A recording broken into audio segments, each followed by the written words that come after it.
புத்தாண்டை முன்னிட்டு பிள்ளையார்பட்டியில் ஏராளமான பக்தர்கள் சாமி தரிசனம் செய்தனர்.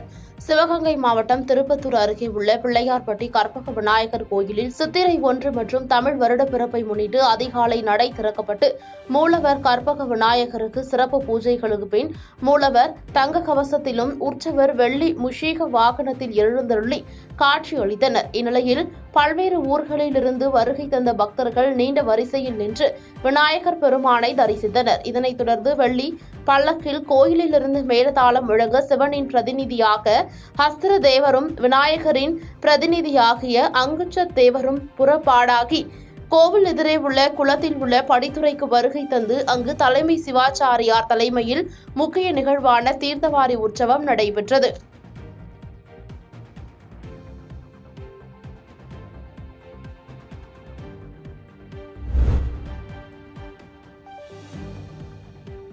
ராசிபுரம் உழவர் சந்தையில் காய்கறிகளை விற்பனை செய்து திமுக கூட்டணி வேட்பாளர் VS மாதேஸ்வரனுக்கு வாக்கு சேகரிப்பில் ஈடுபட்டனர். தமிழகத்தில் வருகின்ற ஏப்ரல் 19ஆம் தேதியன்று நாடாளுமன்ற தேர்தல் நடைபெற உள்ள நிலையில் அரசியல் கட்சியினரை சார்ந்த வேட்பாளர்களும் சுயேட்சை வேட்பாளர்களும் தீவிர வாக்கு சேகரிப்பில் ஈடுபட்டு வருகின்றனர். இந்நிலையில் நாமக்கல் நாடாளுமன்ற தொகுதியை பொறுத்தவரை திமுக கூட்டணியில் உள்ள கொங்கு நாடு மக்கள் தேசிய கட்சியை சேர்ந்த VS மாதேஸ்வரன் வேட்பாளராக போட்டியிடுகிறார். இவர் பல்வேறு பகுதிகளில் தீவிர வாக்கு சேகரிப்பில் ஈடுபட்டு வரும் நிலையில் ராசிபுரம் உழவர் சந்தையில் பொதுமக்களுக்கு காய்கறிகளை விற்பனை செய்து தீவிர வாக்கு சேகரிப்பில் ஈடுபட்டார். பின்னர் ராசிபுரம் பகுதியில் திமுக மற்றும் கோமதேக நிர்வாகிகளுடன் வாக்கு சேகரித்தார்.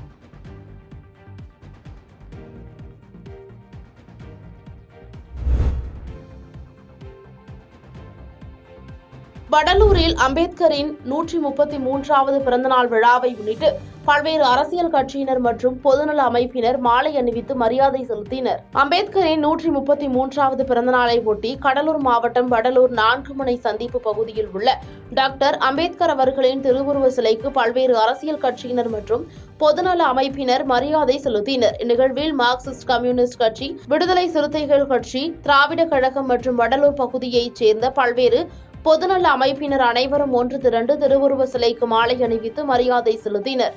பின்னர் பொதுமக்களுக்கு இனிப்புகள் வழங்கி தங்கள் மகிழ்ச்சியை வெளிப்படுத்தினர். மேலும் அம்பேத்கர் பிறந்த நாளில் சமத்துவம், சகோதரத்துவத்தை பேணி காக்கவும் அம்பேத்கர் இயற்றிய சட்டத்தின்படி வழிநடக்கவும் உறுதிமொழி ஏற்றுக்கொண்டனர்.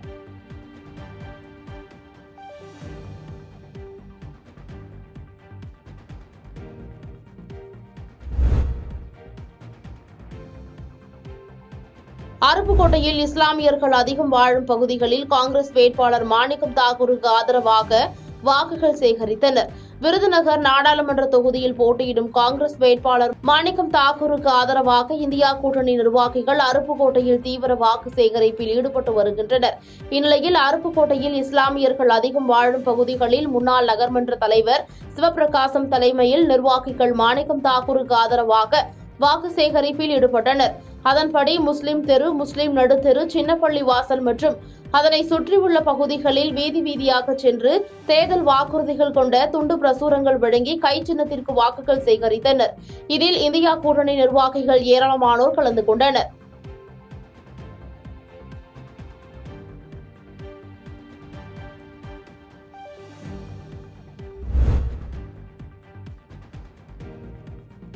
திண்டுக்கல் நாடாளுமன்ற தொகுதியில் போட்டியிடும் கம்யூனிஸ்ட் கட்சியின் வேட்பாளர் சச்சிதானந்தம் பழனி உழவர் சந்தையில் தீவிர வாக்கு சேகரிப்பில் ஈடுபட்டார். திண்டுக்கல் நாடாளுமன்ற தொகுதியில் திமுக கூட்டணியின் சார்பில் போட்டியிடும் மார்க்சிஸ்ட் கம்யூனிஸ்ட் கட்சியின் வேட்பாளர் சச்சிதானந்தம் பழனி நகர் பகுதியில் பொதுமக்களை சந்தித்து வாக்குகள் சேகரித்தார். அதிகாலையில் உழவர் சந்தைக்கு சென்ற வேட்பாளர் அங்கிருந்து விவசாயிகள், வியாபாரிகள் மற்றும் பொதுமக்களிடம் தனக்கு வாக்களிக்க வேண்டுமென கேட்டு தீவிர வாக்கு சேகரிப்பில் ஈடுபட்டார். தேர்தலுக்கு இன்னும் 5 நாட்களே உள்ள நிலையில் பழனி மற்றும் சுற்றுவட்டார பகுதிகளில் வாக்குகளை சேகரித்த வேட்பாளர் சச்சிதானந்தம் அம்பேத்கர் பிறந்த நாளை முன்னிட்டு பழனி பேருந்து நிலையம் அருகே வைக்கப்பட்டிருந்த அம்பேத்கரின் திருவுருவ படத்திற்கு மாலை அணிவித்து மரியாதை செலுத்தினார். அவருடன் திமுக, கம்யூனிஸ்ட் உள்ளிட்ட கூட்டணி கட்சி நிர்வாகிகள் பங்கேற்றனர்.